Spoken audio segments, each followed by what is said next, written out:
Next question. What are the uses of financial statement analysis?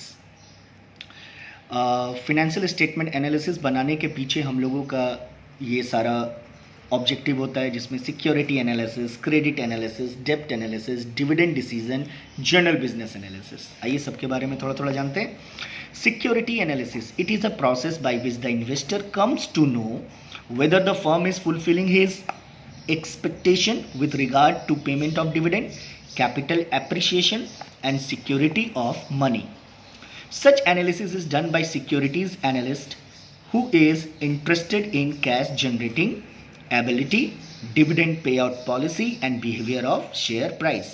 यानी security analysis है investor के लिए किया जाता है। इन सिंपल वर्ड, एक इन्वेस्टर का बिजनेस में क्या होता है कि वो जब किसी बिजनेस में पैसा लगाता है तो उसको टाइम पे डिविडेंड मिल रहा है कि नहीं, अगर वो बिजनेस में पैसा एज ए डिवेंचर लगा रहा है तो उसको इंटरेस्ट मिल रहा है कि नहीं, उसका कैपिटल एप्रिसिएशन हो रहा है कि नहीं, और साथ ही जिस बिजनेस में पैसा लगा रहा है वो बिजनेस पूरी तरह से स्टेबल है कि नहीं, ये चीज़ जानने के लिए सिक्योरिटी एनालिसिस किया जाता है। Then credit analysis, such analysis is useful when a firm offer credit to new customer or a dealer, यानी कि यहाँ पे क्रेडिट के थ्रू सामान का सेल किया जा रहा है। The manager of the firm would like to know whether to allow और एक्सटेंड क्रेडिट टू देम और नॉट, यानी मैनेजर जो है क्रेडिट एनालिसिस के थ्रू इस बात को प्रूव करता है कि कुछ पर्टिकुलर पर्सन को क्रेडिट दिया जा सकता है और कुछ को नहीं दिया जा सकता है।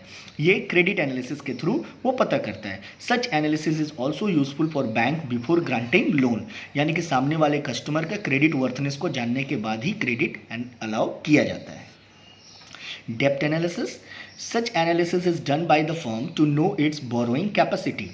डेप्ट एनालिसिस फॉर्म के द्वारा ही किया जाता है ताकि वो जब किसी दूसरे लोग से, यानी कि कोई फाइनेंशियल इंस्टीट्यूट से या कोई कंपनी से लोन लेने जाता है तो वो सामने वाले उसका फिनेंशियल पोजीशन को पहले देखते हैं कि उसके पास ओनर इक्विटी कितना है, उसके बेस पे ही डेप्ट दिया जाता है। तो डेप्ट analysis done by the firm और a company by itself. Dividend decision, financial analysis help the firm in decision about the rate of dividend.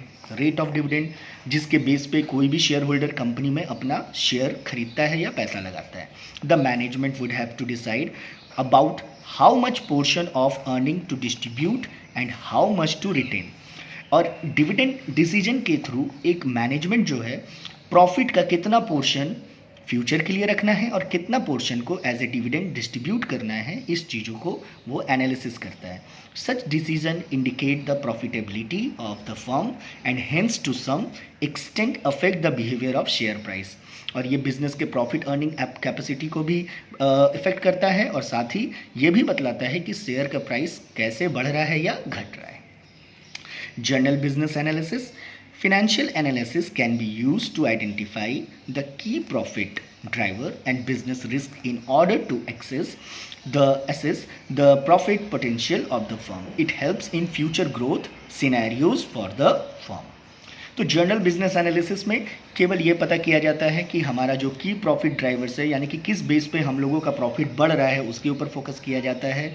किस बिजनेस में कितना रिस्क इन्वॉल्व है उसका एनालिसिस किया जाता है, और साथ ही profit potential of the firm, यानी कि बिजनेस में प्रॉफिट अर्निंग कैपेसिटी फ्यूचर में कितना होना चाहिए या किस लेवल पे बढ़ना चाहिए उसका एनालिसिस करता है। It helps in future growth scenario of the firm. और ये जनरल बिजनेस एनालिसिस में फ्यूचर सिनेरियो पे ज़्यादा ध्यान दिया जाता है। तो ये था 5 points of uses of financial statement analysis. Thank you.